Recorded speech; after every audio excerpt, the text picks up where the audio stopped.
লাক্ষাগৃহ। বাহিরে রাজকীয় সৌন্দর্য, ভিতরে মৃত্যুর ফাঁদ। পাণ্ডবরা মাতা কুন্তীসহ সেখানে বসবাস শুরু করলেন। বাহ্যিকভাবে সব স্বাভাবিক, কিন্তু প্রতিটি দেয়াল, মেঝে, ছাদ সবই দাহ্য পদার্থে তৈরি।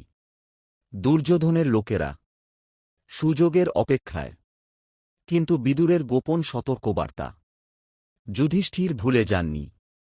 ভীম রাতে পাহারা দিতেন, অর্জুন চারদিক লক্ষ্য রাখতেন। একদিন বিদুর এক বিশ্বস্ত কর্মচারীর মাধ্যমে গোপনে পাণ্ডবদের কাছে পাঠালেন এক খননকার।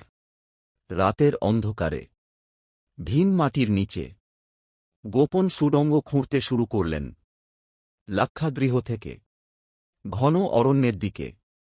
এদিকে দুর্যোধনের আদেশে পুরো প্রাসাদে আগুন ধরানো হল। ভয়ঙ্কর আগুনে আকাশ লাল হয়ে উঠল। চারদিকে চিৎকার। সবাই ভাবল পাণ্ডবরা পুড়ে শেষ। কিন্তু আগুন লাগার আগেই 5 ভাই ও কুন্তী সুড়ঙ্গ দিয়ে পালিয়ে যান। আগুনে পুড়ে মারা যায় এক নিষাদ নারী ও তার 5 সন্তান। তাদের দেহ দেখে হস্তিনাপুরে সবাই বিশ্বাস করল পাণ্ডবরা আর নেই। দুর্যোধন স্বস্তির নিঃশ্বাস ফেলল। সে ভাবল রাজপথ এখন পরিষ্কার।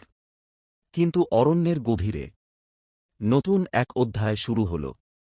ছদ্মবেশে, পরিচয় গোপন রেখে পাণ্ডবরা এগিয়ে চললেন ভাগ্যের নতুন পথে।